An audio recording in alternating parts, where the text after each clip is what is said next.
My parents tried to frame me for insurance fraud just to save my drunk brother's Tesla. They covered up his DUI, begged me to pay $14,000 for repairs, and when I said no, they smashed the car with my bat and tried to blame me. But I got the truth on video, pressed charges, and walked away for good. Now, he's in jail, they're broke, and I finally chose myself. They raised me to take the fall. This time I let them crash. I swear if my life were a sitcom, I'd be the forgotten side character who pops in every few episodes to get dunked on for laughs. Meanwhile, my little brother? He's the main star. I'm 24 now, and for as long as I can remember, my parents have treated my younger brother, Jake, he's 21, like he's made of gold. Nothing he does is ever wrong. They treat him like some rare gem, while I'm the spare. Ever since I turned 18, my parents decided I needed to start paying rent, $400 a month, just to keep living in the same bedroom I grew up in. And when I say same bedroom, I mean it literally hadn't changed since I was 12. Posters on the wall, the same creaky twin bed, even that old glow-in-the-dark star sticker ceiling. Meanwhile, Jake? Rent-free, living large under the same roof, eating groceries I help pay for, blasting the AC all day like he's in a penthouse suite. The guy acts like he owns the place. Whenever I tried to call this out, point out the obvious favoritism, my parents would launch into the usual BS. You're older, you're supposed to be more responsible. Or my favorite, we're just trying to teach you independence. Independence? That's rich coming from people who won't even let Jake wash his own laundry. It's always been like this. Back in high school, I had to keep up a 3.8 GPA, hold down a weekend job at a hardware store, and skip just about every party because college won't pay for itself. Meanwhile, Jake barely scraped by in his classes and didn't work a single shift in his life. But oh no, he was just being a kid, and it's good for him to be social. He partied every weekend like he was being paid for it, and every time he turned in a C- assignment, my parents would act like he just cured cancer. The double standard was suffocating. When I graduated college 3 years ago, I was balancing a full course load and working part-time. I walked the stage with honors and landed a full-time job just 2 weeks later. Wanna guess how my parents celebrated? They sent me a text that said, "Congrats," and handed me a $50 Applebee's gift card. No dinner. No party. Just, here's some half-baked mozzarella sticks. Now go back to paying your rent. Jake, on the other hand, spent 6 years bouncing between majors, failing classes, and living what can only be described as a professional beer pong lifestyle. When he finally crawled across the finish line with a 2.4 GPA, my parents acted like he'd just gotten into Harvard Law. And the cherry on top? They bought him a brand new Tesla. Not just the basic model either. Nope, Model 3 Performance, fully loaded with all the bells and whistles. And I'll never forget that day. We were all standing in the driveway, and my dad handed Jake this tiny black box. Inside were the keys. Jake lost his mind, screaming, dancing, hugging everyone like he just won the Super Bowl. My mom? She turned into a full-on paparazzi, snapping a million photos for Facebook. Then my dad turned to me, saw the look on my face, and said, "Don't be jealous. Your brother earned this." Earned it? Earned it by what? Surviving 6 years of keg stands and skipping class? I reminded them, calmly by the way, that I finished school with honors on time while working. My mom didn't even blink. She just said, "Well, college was easier for you." Jake really struggled. Yeah, he struggled to remember what day it was and who he was dating. But honestly, that was just the norm in my house. Jake gets excuses. I get expectations. He gets rewarded for the bare minimum, I get ignored for the maximum. And no matter how many times I tried to earn their respect, it was like trying to yell into a vacuum. Nothing came back. I've spent the last 2 years grinding away at a job I don't love, saving every penny I could so I could finally move out. Every time I got close, some family emergency popped up and like clockwork, I was expected to help. But it was about to get worse. Much worse. Because that Tesla? It wasn't just a car. It was the ticking time bomb that would blow up everything. So here's the thing, when I graduated college, it was one of the proudest moments of my life. I juggled a full course load while working nights at a warehouse, ran on caffeine and willpower, and still managed to walk the stage with honors.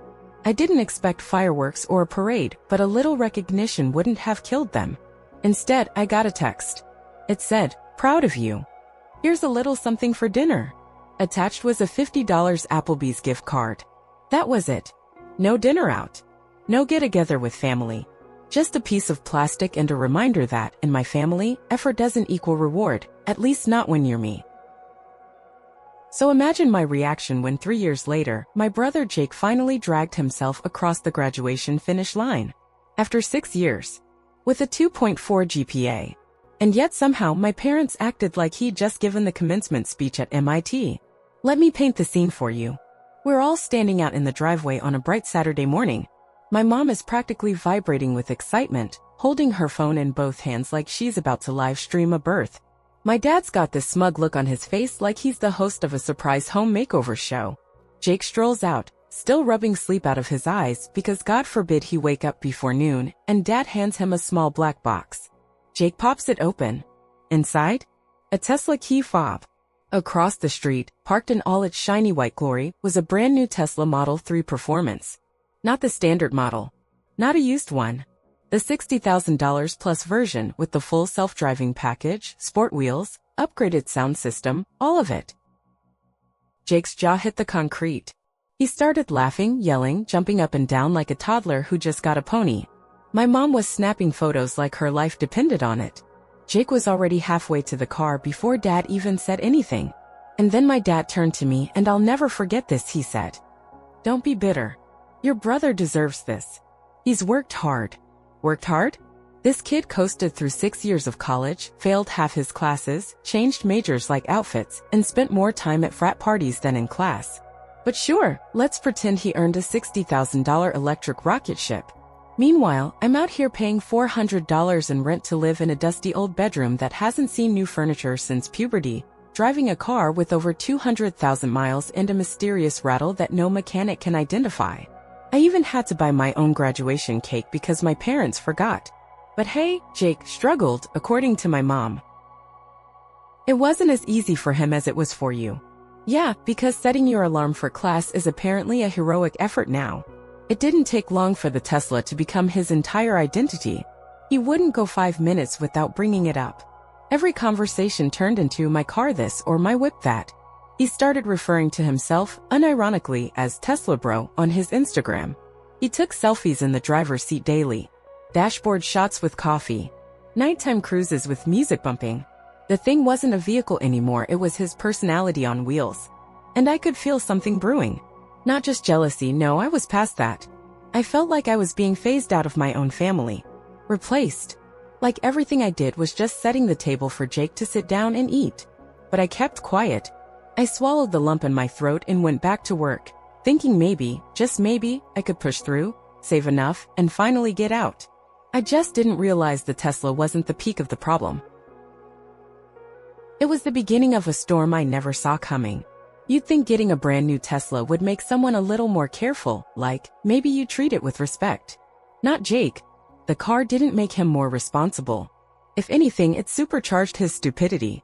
From day one, he drove like he was auditioning for a Fast and Furious sequel. And not one of the good ones, I'm talking Fast and Furious 27, Electric Boogaloo. He'd fly down residential streets, whipping corners like he was in a drift competition, blasting music with the windows down at 2 a.m. like the world was his racetrack. And God help you if you were trying to sleep. Jake loved to pull into the driveway and rev the Tesla like it was a sports car with an actual engine. I know Teslas don't make real engine noises, but this dude would floor the accelerator in the driveway just to hear that high-pitched electric whir echo through the neighborhood. Over and over again. It was like he wanted the world to know. I drive a Tesla. Worship me. He became unbearable. Any conversation somehow circled back to the car. Bro, did I tell you my car literally parks itself? Bro, I don't even need to drive anymore. It's basically AI. Bro, I let it drive me home last night while I was hammered, it's that good. That one hit a nerve. Wait, what? You drove home drunk? I asked, horrified. He just laughed and said, relax, man. The car basically drives itself. That's what it's made for.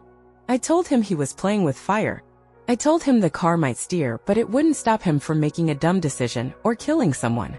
I even offered to drive him home from parties or call him an Uber. He brushed me off every time. Stop being such a buzzkill, he'd say.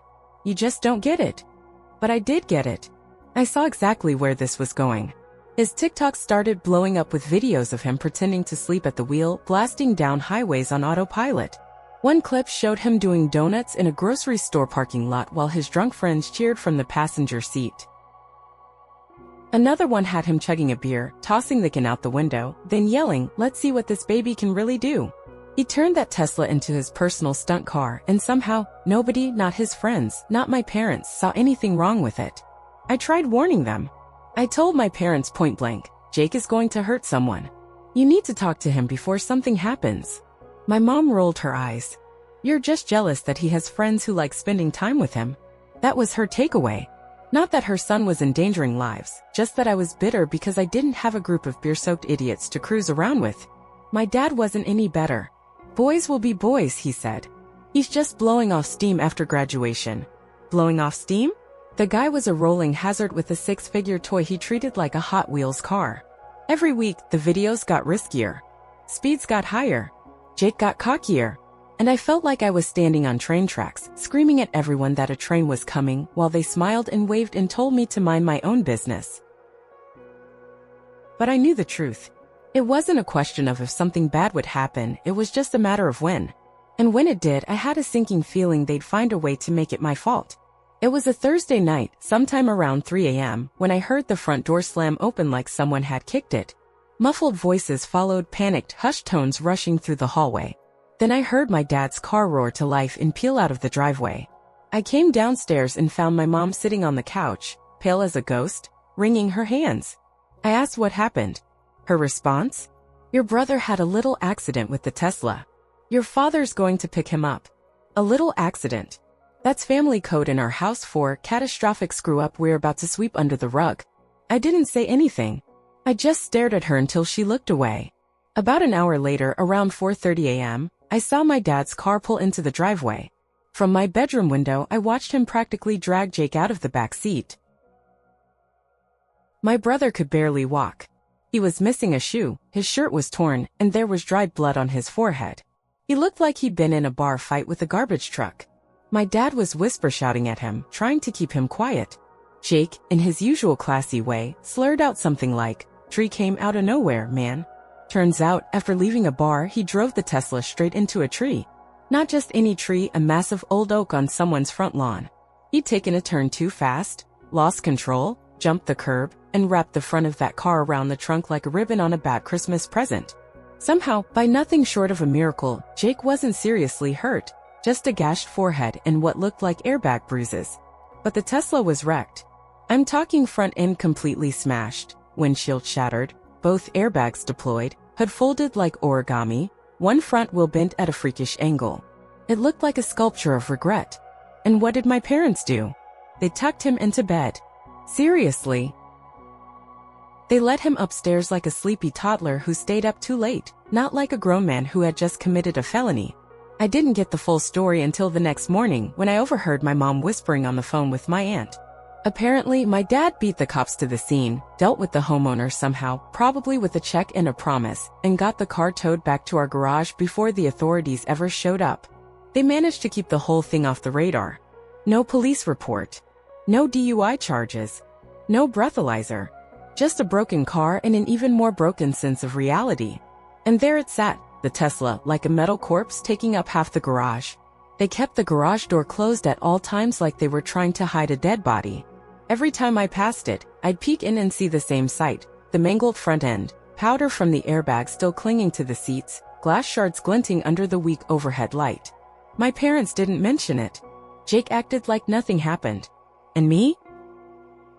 I was just stunned. I couldn't believe how far they were willing to go to protect him. They lied. They covered up a drunk driving accident. They broke the law. And for what? So Jake wouldn't have to face consequences again. That was the moment it clicked. They weren't just biased. They weren't just enabling. They were complicit. And I had no idea how much worse it was going to get. 2 days after the crash, my parents called a family meeting. Now let me just say, in the history of family meetings, nothing good has ever come out of them. Nobody gathers in the living room to say, "Surprise, we're going to Disneyland." No, it's always the start of a storm. So I walked in already tense. My parents sat side by side on the couch, hands folded like they were about to pitch a loan proposal. Jake was slouched in the armchair, scrolling through his phone like this whole situation was just mildly annoying background noise. His bruised forehead had turned a lovely shade of purple and yellow. Honestly, it complemented his smug face. My dad cleared his throat. That's his move when he's about to say something completely unhinged but wants it to sound reasonable. He straightened up, put on that serious dad face and said, "Son, we've looked into the damage to Jake's car. Like it had caught a cold or something." He paused, clearly uncomfortable. So I helped him out. Insurance won't cover it because he was drunk. My mom shot me a glare so sharp it could have peeled paint off the walls. Don't be dramatic. He had a few drinks. Yeah, a few drinks that left him barely able to walk and mumbling like he'd been hit by a tranquilizer dart. My dad pushed on like I hadn't said anything. The repairs are going to cost around $18,000, but we think it's only fair that we all chip in as a family. I laughed. Out loud. I thought it was a joke. It wasn't. They were dead serious. They wanted me to help pay nearly $15,000 to repair a Tesla I didn't buy, didn't drive, and repeatedly warned them was going to end up in a tree. And now that it had, they looked at me like I was the solution. I stared at them, stunned. Let me get this straight. You want me to pay to fix a car I had nothing to do with, that got wrecked because Jake drove drunk? My mom nodded like it was the most reasonable thing in the world. We're a family. And you're the only one who has any real savings right now. There it was. The real reason. They knew I'd been saving to move out. That money wasn't mine anymore, not in their eyes. It was a convenient emergency fund for their golden boy. So how much are you expecting me to chip in? Yes, I did air quotes. My dad looked a little sheepish. Well, your mom and I can contribute about $3,000 from our emergency savings. Jake has $500. Of course he did. Jake could live rent-free for years and still barely have enough to buy a sandwich. His $500 probably came from Venmo birthday money or leftover weed cash. So that left me. You want me to cover the rest? $14,500? My dad nodded like he was proud I could do math. We figured we could work out a payment plan. Maybe $1,000 a month. Jake finally looked up from his phone and added, "It's not like you need some fancy apartment, man. You're always working anyway." That was it. That was the moment I snapped. Not yelling, not raging. Just done. I chuckled, but not the good kind. It was the laugh you give when something's so insane, you don't even have the energy to get mad anymore. "I'm not giving you a cent," I said calmly, locking eyes with each of them. Jake crashed his car because he was drunk. He should be grateful he's not in jail right now. This is his mess, not mine. My parents looked at me like I just announced I was moving to Mars. My mom's voice started trembling. The classic emotional manipulation tactic she's perfected over the years. "After everything we've done for you, what exactly have you done for me?" I shot back. "Charged me rent since I was 18 while Jake lives here for free? Bought him a Tesla while I drive a car older than his driver's license? Ignored every accomplishment I've made while cheering on his mediocrity? Please explain which part of that entitles you to my savings." My dad's face turned red. The special kind of red that only shows up when someone's authority is questioned. "You will help fix your brother's car. End of discussion." I stood up oddly calm. "No, I won't. End of my discussion." Their faces were priceless. Like I'd broken a rule in a game they thought I didn't know I was playing. My mom, going for the guilt kill, tried again. "You're being selfish." "No," I said. "I'm being real. Jake chose to drive drunk. He crashed the car. Let him deal with the consequences for once." And I walked out. They tried calling me back, saying we should talk like adults, which was hilarious considering they just tried to financially ambush me. But I didn't turn back. I closed my bedroom door and sat down, heart racing but chest lighter. Then I heard Jake's voice through the hallway. "So, does this mean I'm not getting the car fixed?" Somehow that line hit harder than anything. Not because it was arrogant, but because it was honest. He didn't care what happened to me. He didn't care what it cost. He just wanted his toy back. And that was the moment I realized this wasn't just about money. It was about what they were willing to do next. Saturday morning started with a bang, literally. At 7 a.m. I shot awake to the sound of something slamming, over and over like metal getting beaten with a hammer. I stumbled to my window, half asleep. Looked down at the driveway, but everything looked normal. No movement, no chaos. Figured maybe the garbage truck guys were just having a rough morning, and I crawled back into bed. About an hour later, all hell broke loose. I was brushing my teeth when I heard yelling from the garage. Panicked, high-energy shouting. I threw on some sweats and ran downstairs. There they were. Jake, my parents, all standing in the open garage just staring at the Tesla. And let me tell you, it was worse than before. The front was already trashed from the crash, but now? It looked like the car had gone 12 rounds with the Hulk. Every window smashed, both side mirrors hanging by wires, deep dents in the doors and hood, windshield caved in completely. One headlight was just gone. It didn't look like a crash anymore. It looked like rage. I stood there blinking, confused as hell. What the hell happened? I asked, slowly stepping in. Jake turned around, face red, jaw clenched, and pointed right at me. You did this. I laughed. For real? Like an honest to God, is this guy serious? Kind of laugh. I was asleep. All night. Are you kidding me? Then my dad held something up. A baseball bat. My old high school bat. The one that had been in my closet for years untouched. He waved it in front of me like it was Exhibit A. Then why did we find this in the bushes outside? I blinked. I have no idea. I haven't used that bat in years. My mom stepped in, her voice sharp. Don't lie. That's yours. You vandalized the car because you're bitter. And just like that, the trap snapped shut. I realized exactly what was going on. Jake, or maybe all of them, had taken my old bat and used it to destroy the car even more. Why? Because insurance wouldn't cover drunk driving, but vandalism? That's a different story. Vandalism is covered. Especially when it's motivated by jealousy. They didn't just want me to pay for the damage anymore. They wanted me to take the fall. Insurance fraud. A felony. You're seriously trying to frame me for this? I asked, staring directly at Jake. He smirked. Who do you think they'll believe?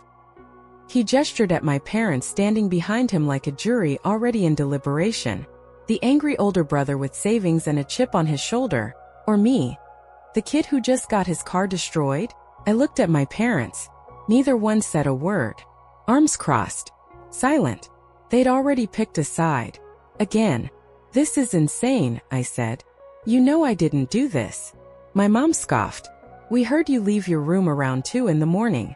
The neighbors probably caught you on their cameras. Interesting. Because we don't have any neighbors with cameras facing our driveway. Which meant they were lying. They had no evidence. Just a plan. That's when it clicked. This wasn't just bias anymore. This was malice. And I needed to get ahead of it. I excused myself, went back to my room and shut the door. My hands were shaking. I wasn't even angry, just stunned. My own family was willing to lie to the authorities and try to tank my future just to protect Jake. To protect their investment. I sat on my bed, picked up my phone and called my manager. I need Monday off. Emergency. Personal stuff. She didn't ask questions. I think she heard something in my voice. Because Monday, the insurance investigator would be arriving, and there was no way in hell I was letting my parents speak for me. Monday morning arrived with a strange mix of anxiety and calm. I hadn't slept much. My nerves were fried, my thoughts racing, but somewhere deep inside, I knew I was doing the right thing. At exactly 9 a.m., the insurance investigator showed up. His name was Mac. He looked like every investigator you've ever seen in a movie. Button-up shirt with faint coffee stains, khakis, a digital camera hanging from his neck, and that expression of someone who's seen way too much BS in his career. The second he walked in, my dad tried to pull rank. Thanks for coming, Mac. We'll take care of the walkthrough. My son's heading to work. I didn't even blink. Just stood there and said, No, I'm staying. Mac looked between us, nodded slowly and said, Good. I'd like to speak with everyone. Boom. Power shift. We took him straight to the garage, where the Tesla still sat like a crime scene. Max snapped dozens of photos, crouched down to inspect the front end, then the new damage. You could tell his brain was working overtime. He wasn't just seeing a wreck, he was reading a timeline.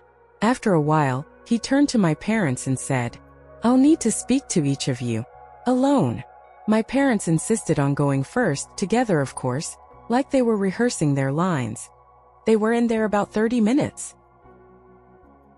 Then Jake went in. I couldn't hear much, but at one point he raised his voice, probably trying to add drama. Then it was my turn. I sat at the kitchen table across from Mac while he opened his laptop and flipped open a folder. He didn't say much at first, just tapped his pen and looked me in the eye. Where were you Friday night and early Saturday morning? I told him the truth. Got home from work at 6, made a sandwich, played Xbox with my buddies, went to bed around 11.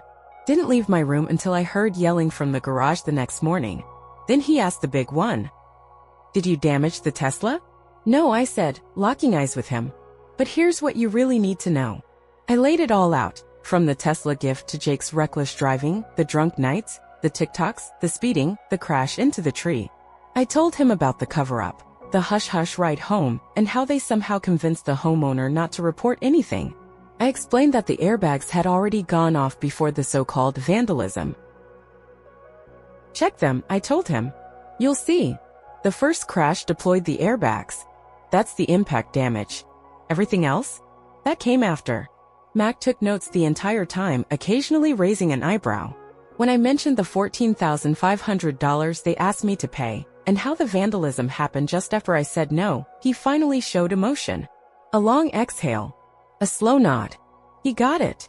Then he asked if anyone could confirm my alibi. Not from inside the house, I said. But I ordered a pizza around 9:30. And I was online with 3 friends on Xbox all night, they'll confirm it. He nodded and thanked me. As he packed up his gear, he paused and asked, Do any of your neighbors have cameras? I blinked. I don't think any that face our driveway, but the Johnsons across the street have a doorbell cam. Max scribbled something in his notebook, then left without another word. That evening, around 4 p.m., I got a text from an unknown number. This is Mac with State Farm. Meet me at the Starbucks on Main. I have a few follow-up questions. I showed up early. Mac was already there, laptop open, a folder on the table. He didn't waste time. I wanted to speak to you away from your family. Because we know what happened. Turns out, Mac was more thorough than my parents expected. One of the neighbors 2 doors down had recently installed a wide-angle security cam. It didn't face our house, but it caught enough. At 2:13 a.m., footage showed Jake walking to the garage, pulling my old baseball bat out of the trunk of my car, where I kept old sports stuff, and disappearing inside. Moments later, you could hear the smashing. Window after window. Mirror. Hood. Everything. Then he walked out and tossed the bat into the bushes. He staged the whole thing, Max said, shaking his head. I've worked insurance fraud for 15 years, and this is one of the dumbest frame jobs I've ever seen. But he wasn't laughing. He told me the claim had already been denied, and that the case was now being handed off to the fraud department, and the local police had been notified. In fact, a detective was on their way to talk to both me and Jake. He looked me dead in the eye. Given the circumstances, I figured you'd want the chance to speak to them separately. He wasn't just being thorough. He was looking out for me. The detective arrived a few minutes later, a woman named Rivera. She asked for my side of the story, showed me the video, and asked if I wanted to press charges for the attempt to frame me. There was a long pause. And then, I nodded. Yes, I want to press charges. Not out of revenge, but because for the first time in my life, I wasn't going to take the fall. Walking into my house after giving my statement felt like walking onto a live bomb. The air was thick. My mom was pacing in the living room, eyes puffy and wild, while my dad was on the phone, whispering aggressively about family misunderstandings. Jake sat on the couch, looking pale, no trace of his usual smug grin. The second my mom saw me, she rushed over, voice trembling with hysteria. What did you do? The cops were just here. They think your brother could be charged with fraud. I didn't raise my voice. Didn't match her energy. I just said, I didn't do anything. Jake did. And you helped him. My dad slammed the phone down and stormed over. This is ridiculous. We can settle this as a family. You call that investigator back right now and fix this. I shook my head. I'm not covering for him. I'm not taking the fall. Not this time. Jake looked up, still trying to cling to the last shred of control. Dude, I'm sorry, okay? I just freaked out. Didn't think it would go this far. His voice cracked in that performative way he always used when he wanted to seem sincere. But it wasn't remorse. It was panic. That night, I packed a duffel bag, clothes, laptop, documents, and made up my mind. I wasn't just pressing charges. I was walking away. As I came down the stairs, my parents were waiting at the front door like they were staging some last-minute intervention. "Where are you going?" my dad demanded. "To stay with a friend," I said, slinging the bag over my shoulder. "And after tonight, I don't think I'm coming back." My mom started crying. "You can't leave. This is your home. We have to fix this as a family." I looked them both in the eye. "We stopped being a family the moment you decided to frame me to protect him." My dad stepped in front of the door. "If you walk out that door and go through with this, don't bother coming back. You're not welcome here." I didn't hesitate. "If you're willing to cut me off because I refuse to lie for you, then this was never my home to begin with." And I stepped around him. As I walked out, he shouted something about ungrateful children and family loyalty, but I didn't even turn back. The fallout came fast. Jake was officially charged with filing a false police report, attempting insurance fraud, and drunk driving tied to the original crash. With the security footage, hospital records, and Mac's report, there was no getting out of it. He ended up pleading guilty, got 6 months in county jail, 3 years probation, a huge fine, and lost his license for 5 years. My parents? They weren't charged, but they got hit with fines for filing a fraudulent claim and assisting in the attempt to mislead investigators. Between legal fees, the total Tesla loan, and a frozen insurance payout, they were financially gutted. Me? I moved in with my buddy Chris for a few weeks, then found a quiet one-bedroom place. Nothing fancy, but it was mine. No guilt. No shouting. No one asking me to fix a mess I didn't make. I started sleeping better. Eating better. Even laughed for real for the first time in months. I got promoted at work. Enrolled in night classes to pursue my MBA. And for the first time in my life, I wasn't living under someone else's shadow. Then a month ago, the text started. First from my mom. "We're about to lose the house. How can you abandon us now after everything we've done for you?" Then my dad. "You owe this family. Be a man and help us out." Then Jake, calling collect from jail, trying to sound like a changed man. "I get it now, bro. I really do. But can you send some money for commissary?" And just when I thought they couldn't push further, they showed up. Unannounced. Standing outside my apartment with desperate eyes and a rehearsed story. They were selling the house. Bank accounts frozen. My dad had lost his job. My mom's anxiety was flaring up. They needed just a little help to get through this chapter. I let them finish. Let them pour out their drama like it was a Broadway audition. Then I paused, looked at both of them, and asked, "Sorry, remind me again which part of framing me for a felony entitles you to my help?" My mom's face crumbled like she'd been slapped. My dad stood there, stunned, no script ready this time. The roles were reversed, and they didn't know how to play the underdog. I told them I'd think about it, then closed the door. 5 seconds later, I sent a text. "The answer is no. Do not contact me again." They tried, of course. My dad went full threat mode. My mom cried in paragraphs. Jake promised he'd grow up this time. I blocked them all. And maybe that seems harsh to some people.